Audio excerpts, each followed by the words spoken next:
Hey guys ಎಲ್ಲರೂ ಹೇಗಿದ್ದೀರಾ? ನಾನಂತೂ ತುಂಬ ಬ್ಯೂಟಿಫುಲ್ ಆಗಿದ್ದೀನಿ. ನೀವೆಲ್ಲರೂ ಚೆನ್ನಾಗಿದ್ದೀರಾ ಅಂದ್ಕೊಂಡಿದ್ದೀನಿ. ನನ್ನ ಬೆಳಗಿನ ಪ್ರಯಾಣ ಯಾವ ಕಡೆ? ಧರ್ಮಸ್ಥಳದ ಕಡೆ. ಶಿವನಿಗೊಂದು ಹಾಯ್ ಹೇಳುವ ಅಂತೇಳಿ ಹೊರಟಿದ್ದು, ಫ್ಯಾಮಿಲಿ ಸಮೇತ ಹೊರಟಿದ್ದು 5 o'clock ನಮ್ಮ ಊರಿಂದ ಬಸ್ ಹತ್ತಿ. ನಮಗೆ ಡೈರೆಕ್ಟ್ ಬಸ್ ಇಲ್ಲದ ಕಾರಣ ಇದೆ, ಆದರೆ ಸ್ವಲ್ಪ ಲೇಟಾಗಿದೆ. ಅದಕ್ಕೋಸ್ಕರ ನಾವು ಬೇರೆ ಬೇರೆ ಬಸ್ಸೆಲ್ಲ ಕ್ಯಾಚ್ ಮಾಡಿ ನಾವು 9 o'clock ಧರ್ಮಸ್ಥಳಕ್ಕೆ ರೀಚ್ ಆದ್ವಿ. ರೀಚ್ ಆಗಿದ ತಕ್ಷಣ ಒಂದು ಒಳ್ಳೆ ಬ್ರೇಕ್ಫಾಸ್ಟ್ ಮಾಡಿದ್ವಿ, ಆದರೆ ಅದೇನೂ ಅಷ್ಟು ಚೆನ್ನಾಗಿರಲಿಲ್ಲ. ನನಗಂತೂ ಇಷ್ಟನೇ ಆಗಿಲ್ಲ. ಮಾನ್ಸೂನ್ ಟೈಮಲ್ಲಿ ನಾವು ಬಸ್ಸಲ್ಲೆಲ್ಲ ಟ್ರಾವೆಲ್ ಮಾಡೋದು ಬ್ಯೂಟಿಫುಲ್ ಆಗಿರುತ್ತೆ. ಕಾರಲ್ಲಿ ಇನ್ನೂ ಹೇಳೋದೇ ಬೇಡ, ಅಷ್ಟು ಚೆನ್ನಾಗಿರುತ್ತೆ.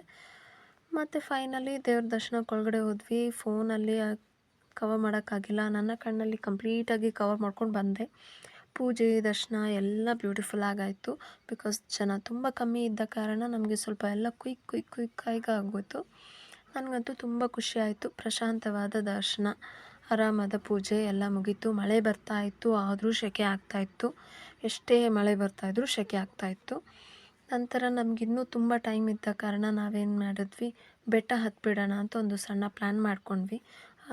ಅದ್ರ ಜೊತೆಗೆ ಏನು ಹೇಳಬೇಕು ಅಂತ ಹೇಳಿದ್ರೆ, ತುಂಬ ಚೇಂಜಸ್ ಮಾಡಿಬಿಟ್ಟಿದ್ದಾರೆ ದೇವಸ್ಥಾನದೊಳಗಡೆ. ಕೂರಲಿಕ್ಕೆ ಜಾಗ ಮತ್ತು ವೆಯ್ಟಿಂಗ್ ಹಾಲು ಅದು ಇದು ಅಂತೇಳಿ ಸಿಕ್ಕಾಬಟ್ಟೆ ಮಾಡಿಬಿಟ್ಟಿದ್ದಾರೆ. ನಂತರ ಬೆಟ್ಟ ಹತ್ತಿದ್ವಿ. ಬೆಟ್ಟ ಹತ್ತೋದಕ್ಕಂತೂ ಹೇಳೋದೇ ಬೇಡ, ನನಗಂತೂ ಜೀವ ಬಾಯಿಗೆ ಬಂದಿತ್ತು. ಕೂತ್ಕೊಂಡೇ ಕೆಲಸ ಮಾಡಿ ಸಡನ್ನಾಗಿ ಬೆಟ್ಟ ಹತ್ತೋದು ಅಂತ ಹೇಳಿದ್ರೆ ಕೈ ಕಾಲೇ ಬಿದ್ದೋಯ್ತು ನನಗೆ. ಬಟ್ ಫೈನಲಿ ನಾವು ಗೊಮ್ಮಟೇಶ್ವರ ಅವ್ರನ್ನ ದರ್ಶನ ಮಾಡ್ಕೊಂಡು ಬಂದ್ವಿ.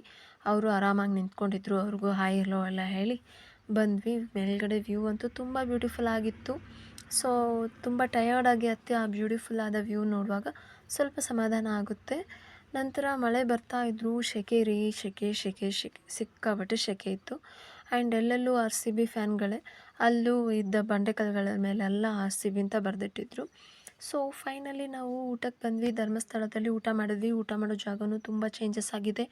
All over Dharmasthala full improve ಆಗ್ತಾ ಇದೆ. ಆಗಲಿ ನಂತರ ಪ್ರಸಾದ ಸಿಕ್ತು, ಬ್ಯೂಟಿಫುಲ್ ಆಗಿತ್ತು. ಡೇ ಅಂತೂ